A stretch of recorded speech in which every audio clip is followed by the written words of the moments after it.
Always fun. As we move on, though, this is The Lawful Masses with Leonard French.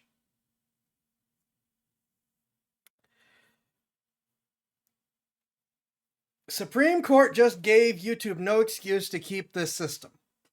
I missed this as well, which is why we're doing this now, because I just found out about it.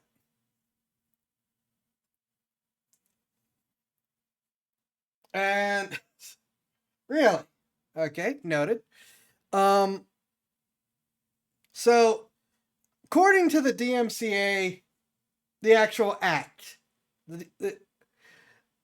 we platforms are required to have a DMCA system in which someone may file a DMCA complaint against copyrighted material.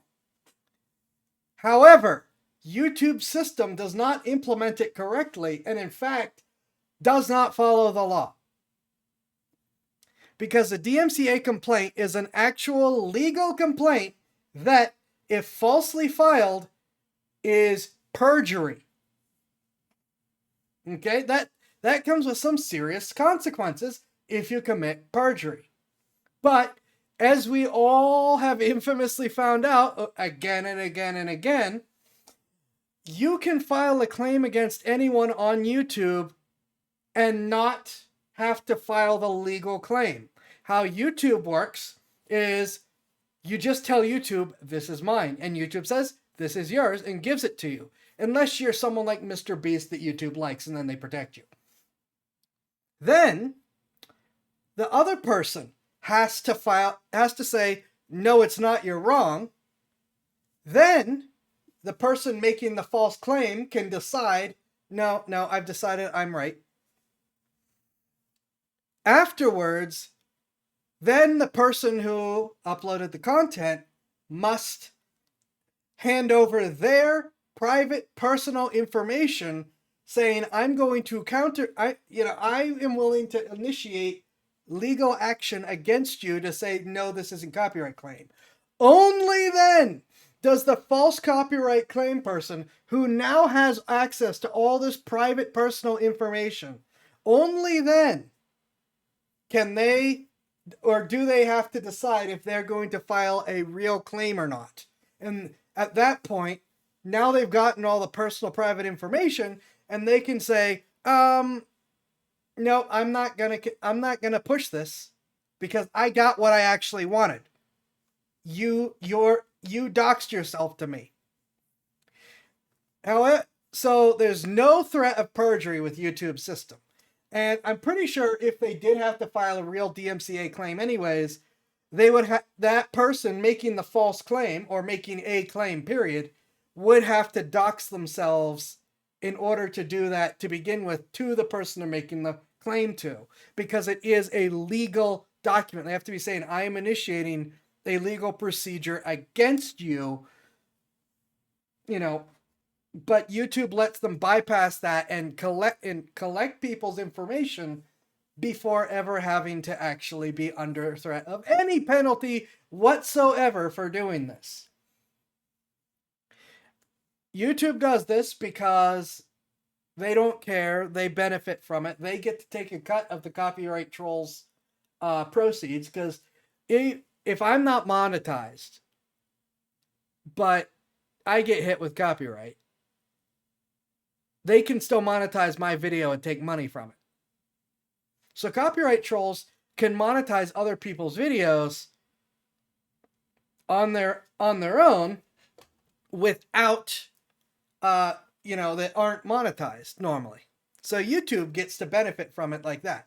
Plus, it makes the big music companies happy, because they, and the movie companies and Hollywood and so on and so forth, happy because they get to hit people without any legal repercussions, because who can fight them?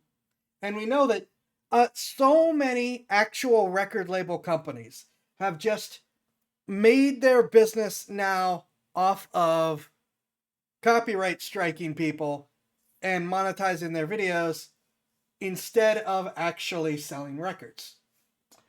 And so YouTube benefits again because they get to keep a cut. They get to make all these big companies happy. It is a horrible system. And this is also why when a big creator gets falsely hit, YouTube is so fast to take their side. Because if a big creator that actually has the money to go to war with a copyright troll blames YouTube and sues them for it, YouTube would be liable for damages because they're violating the DMCA. And they would actually be forced to probably fix the system, which, again, YouTube is benefiting from being broken. So, that is my whole background of the short version. This is unfortunately the short version of YouTube's broken system. Leonard French, who I've watched for a long, long time, says that apparently the Supreme Court just gave YouTube no excuse to keep the system. I am curious where this is going to go. On March 25th, 2026, the Supreme Court unanimously ruled that Cox Communications, an ISP that knowingly lets subscribers pirate music for years, is not liable for contributory copyright infringement. Not because Cox behaved well, it didn't. Cox maintained a 13-strike policy the district court called an elaborate sham. Internal emails showed a company culture summarized. I did hear about this ruling. I'm curious where he's going with it. By one employee's blunt notation, DMCA equals reactivate. Cox blacklisted an entire copyright enforcement company to avoid processing infringement notices. It was, by any reasonable measure, a bad actor. And the Supreme Court still said that's not enough. Cox Communication versus Sony Music Entertainment held that providing a general-purpose service with knowledge that some users will infringe copyright is not contributory infringement. Period. Liability requires something more, either active inducement of infringement or providing a service that is designed for infringement and lacks substantial lawful uses. Internet access is neither. The court dismantled the knowledge plus material contribution framework that lower courts had applied for over 50 years and replaced it with a two-track test that general-purpose platforms will almost never fail. This is a case about an ISP, but its most important consequences are for you and YouTube. Why YouTube's 3 strikes policy exists and why the reason just evaporated. YouTube's 3-strike copyright system is not a product of altruism or corporate responsibility. Right. This is going to cover the strikes, not the actual claims. Okay. I tend to ignore the strikes because the claim system is so bad, but we're still going to keep going.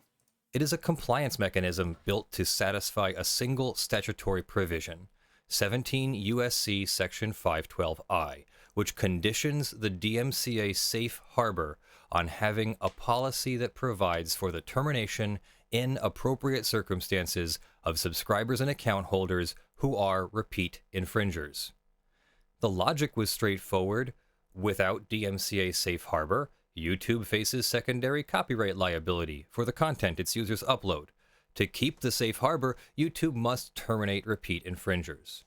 To demonstrate it terminates repeat infringers, YouTube built the 3-strike system, 3 copyright strikes in 90 days, and your channel is permanently deleted, along with every video you ever uploaded and every subscriber you ever earned.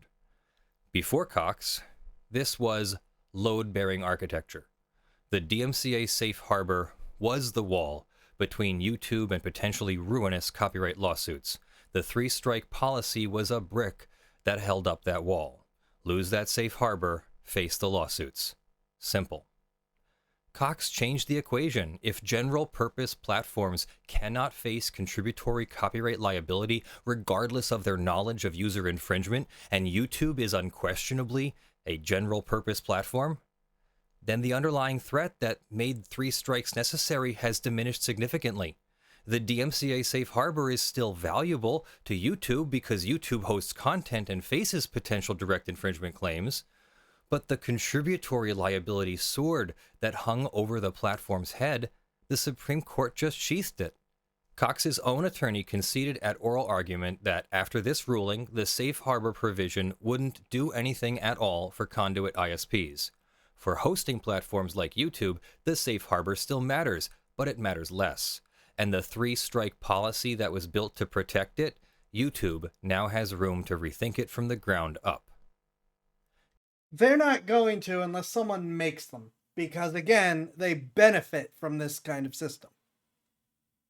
The human cost of three strikes. To understand why this matters, you have to understand what the current system does to real people. A YouTube creator who receives 3 copyright strikes in the 90-day window loses everything. Not just the disputed video, the entire channel. Every video, every subscriber, every comment, every community post, years of work, deleted. And YouTube bans the creator from starting a new channel. For full-time creators whose livelihoods depend on their channels, a third strike is a professional death sentence. The U.S. Copyright Office's own 2020 Section 512 study found the notice and takedown system unbalanced, tilted towards right holders at the expense of users with legitimate fair use claims. Content is removed before any fair use analysis. Counter notifications take 10 to 14 business days, during which the content stays down, and the creator lives under the threat that a wrong guess about fair use or a bad faith claim by a rights holder could end their career. The chilling effect is real and pervasive. Creators self-censor. They avoid incorporating copyrighted material even when their use is clearly transformative. Commentary, criticism, education, parody. Video essayists skip visual references. Music commentators avoid playing the songs they're analyzing. Creators who cover news, law, or pop culture walk on eggshells around copyrighted clips, even when their use falls squarely within fair use. The system punishes risk-taking, and in a creative economy, risk-taking is the whole point. Meanwhile, I was personally on the receiving end of this. This is with my old pre-Vtuber channel in life. Rooster Teeth, the one that failed, the one under Warner Brothers, after Bernie and all the good people left. I did a lot of talking about the mythology that Ruby was based on, and as well as theorizing what might happen next. I was a very small channel, but Rooster Teeth, I still wasn't a Rooster Teeth creator. So they hammered my channel, took $150 of my earnings, which for a broke college student was huge. And that was the death of that channel. And that's about the time that I stopped creating, because they killed all my momentum.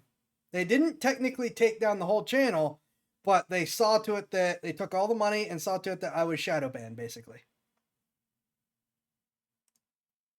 Content ID, YouTube's automated fingerprinting system, handles 98 to 99% of copyright management on the platform, entirely That feels like a low estimate. outside the DMCA strike framework. Content ID scans every upload against over 50 million reference files and lets rights holders choose to monetize, track, or block. About 90% choose to monetize. Content ID claims don't generate copyright strikes, they direct revenue. The system that actually manages copyright on YouTube is not the three-strike system. The three-strike system is a compliance artifact layered on top of it. What YouTube could actually do now. Cox doesn't force YouTube to change anything, but it removes the legal risk that prevented the change. Here's what a reformed copyright strike system could look like. This is not a fantasy, but a reasonable policy that would survive legal scrutiny under the new standard. Raise the strike threshold. 3 strikes in 90 days is an extraordinarily unforgiving system for a platform where creators publish multiple videos per week and copyright law is genuinely ambiguous. A 5-strike or even 7-strike system would give creators meaningful breathing room while still allowing YouTube to terminate persistent, deliberate infringers. The statute requires only that the policy provide for termination in appropriate circumstances. It does not prescribe a number. Courts have accepted policies far more lenient than YouTube's current one. In Capitol Records v. Vimeo, the court found Vimeo's policy reasonable even though it treated multiple notices arriving within a 3-day window as one incident. Reduce the current strike window. The current 90-day window means a creator who receives 2 strikes in January starts each new video in February knowing a single additional claim, even a frivolous one, will destroy their channel. Reducing the window to 30 days would reduce the pressure without eliminating accountability. It would also align better with the reality that copyright disputes are slow. Require fair use screening before a strike issues. This is the most consequential reform, and the hardest to implement. Under the current system, a DMCA takedown request generates a strike immediately. Fair use is only considered after the fact if the creator files a counter notification. This is backwards. The Ninth Circuit held in Lentz v. Universal Music that rights holders must consider fair use before sending a takedown notice, but there's no enforcement mechanism, and rights holders routinely ignore this obligation. YouTube could build one. Before a formal strike issues, YouTube could flag the claim for a fair use review, automated or human, and withhold the strike if the use appears transformative. This would require investment, but YouTube already employs thousands of content moderators and has sophisticated content analysis tools that are only used to protect their big golden children. They absolutely are not going to do this unless someone forces them. They have no incentive. You could separate the Content ID and the strike system entirely. Content ID claims already don't generate strikes, but the two systems interact in ways that create confusion and fear. A bright line separation with clear communication to creators that automated Content ID matches can never lead to a channel termination would reduce the chilling effect significantly. You could adopt neutral third-party dispute resolution. PEX has already partnered with WIPO's Arbitration and Mediation Center to provide exactly this for copyright disputes. YouTube could integrate a similar system, replacing the current framework where the accusing rights holder effectively decides the outcome. A neutral arbiter, considering both the claims and the fair use defense before a strike is confirmed, would be a structural improvement over the status quo. None of these reforms would violate Section 512I. The statute requires a policy that terminates repeat infringers in appropriate circumstances, not necessarily a 3-strike policy or a 90-day window or immediate termination upon a third complaint. Courts have consistently held that reasonable implementation is a flexible standard. And after Cox, even if a court found YouTube's reformed policy didn't satisfy Section 512I, the contributory liability exposure that made the safe harbor essential has been dramatically reduced. What this could mean for content creation? If YouTube moved in this direction, the effects would ripple across the entire creator economy. YouTube is the platform that sets the standard. Its copyright policies influence how every other platform structures its own systems: TikTok, Instagram, Twitch. A more forgiving strike system would unlock categories of content that are currently too risky to produce at scale. Long-form video essays that analyze copyrighted films, music, and art, the kind of content that is almost always fair use but frequently triggers claims, would become safer to create. Music commentary and reaction content, which currently operates in a gray zone where a single aggressive rights holder can threaten a creator's entire career, would have more room to breathe. News commentary that incorporates copyrighted footage, a practice protected by fair use but routinely flagged by automated systems, would carry less existential risk. The broader effect would be a shift in creative incentives. The current system rewards creators who avoid copyrighted material entirely, who make content in a vacuum, disconnected from the broader culture they're commenting on. A reformed system would reward creators who engage with copyrighted works in transformative ways, exactly the kind of creative output that copyright's fair use doctrine is designed to protect. The law already says this content is legal. The platform's enforcement system just hasn't caught up. There is a reasonable counterargument. Rights holders worry that relaxed enforcement will increase piracy and erode the revenue streams that fund creative work in the first place. This concern's not frivolous. The Content ID monetization system generates billions of dollars for rights holders annually, and it depends on a credible enforcement backdrop.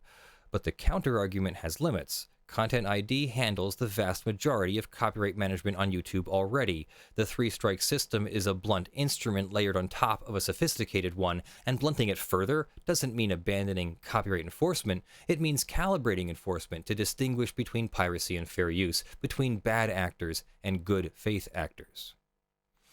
The time is now. As of mid-April 2026, no major platform has publicly announced any policy changes in response to Cox. The decision is 2 weeks old, but the legal landscape has shifted beneath the existing architecture, and the platforms know it. 2 days after Cox, X's lawyers told a Nashville federal court that the copyright theories in a pending music publisher's lawsuit fail as a matter of law under the new standard. Meta invoked Cox in its defense against Epidemic Sound. The court issued a GVR order vacating a $46.7 million verdict against Grande Communications, another ISP, and the record label's $2.6 billion suit against Verizon faces the same headwinds. The content industry's litigation strategy against intermediaries, built on the knowledge plus material contribution theory the court just eliminated, is in disarray. The RIAA's Mitch Glazier responded by calling on policymakers to look closely at the impact of this ruling. That's the signal. The fight moves to Congress. If platforms visibly relax enforcement before rights holders can secure legislative backup, the window for reform may be narrow. Right now, the window is open, and YouTube has the legal room, the technical infrastructure, and the competitive incentive to build a copyright system that distinguishes between pirates and creators. Cox v. Sony didn't require it, but for the first time in the platform's history, nothing in the law prevents it either. That's where things stand. I'm Leonard French, your favorite copyright attorney, and I want to hear what you think. Drop your thoughts in the comments. Should YouTube raise the strike count? Should they require fair use review before a strike lands? Should they scrap the whole system and start over? Tell me. Lawful Masses runs on community support, and I'm grateful for every one of you who makes it possible. Special thanks to Evie, Ugly Grill, Tech Potato, the Blood-Soaked Survivors, and Kyle Seafring for their top-tier support. If you'd like to join them, head to patreon.com/ljfrench. One more thing. I've been building a web app that makes it dead simple to send a postcard to your congresspersons. If this ruling makes you think Congress needs to hear from creators, this is a way to do it. Check it out at postcardstocongress.org, and please send any feedback to support@postcardstocongress.org. Use coupon code JUST5 to send postcards to all 3 of your Congress critters for just $5. Until next time, I love you all. Have a great day. Bye. Fan of that.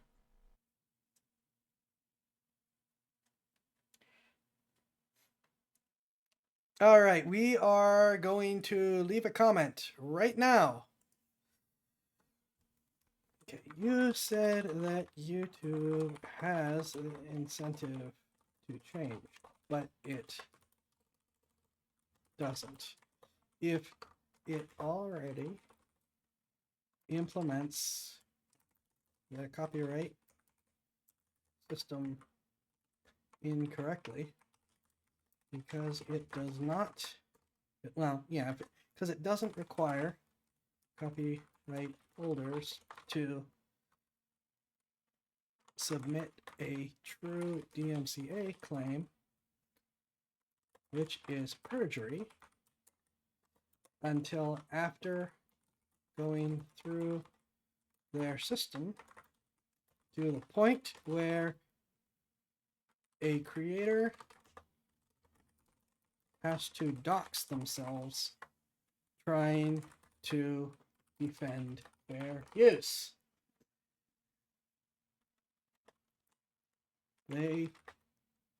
This system also allows false claims to monetize otherwise unmonetized videos, which YouTube can skim profits off of. YouTube directly benefits from protecting people making copyright claims between these skimmed profits and positive relations with large companies that hold copyrights, or at least claim to.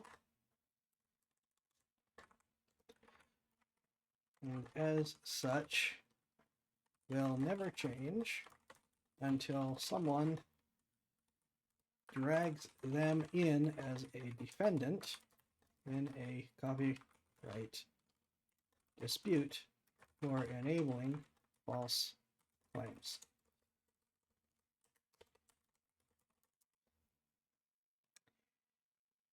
I think that pretty well covers it there. Let's see.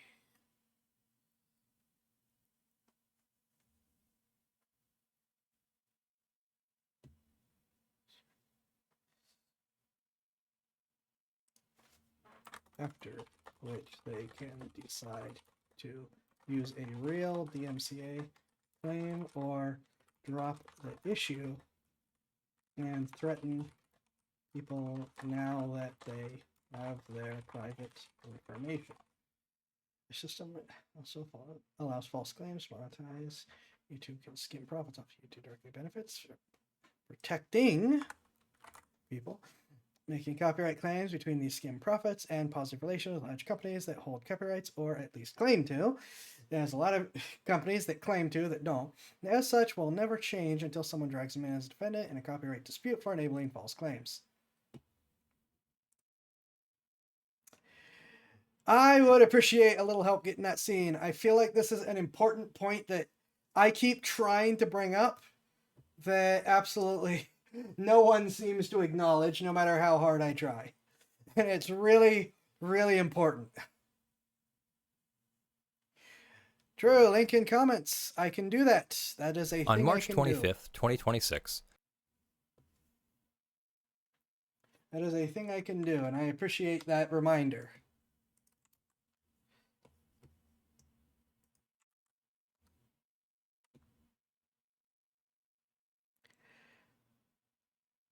That should link to various places, assuming the chat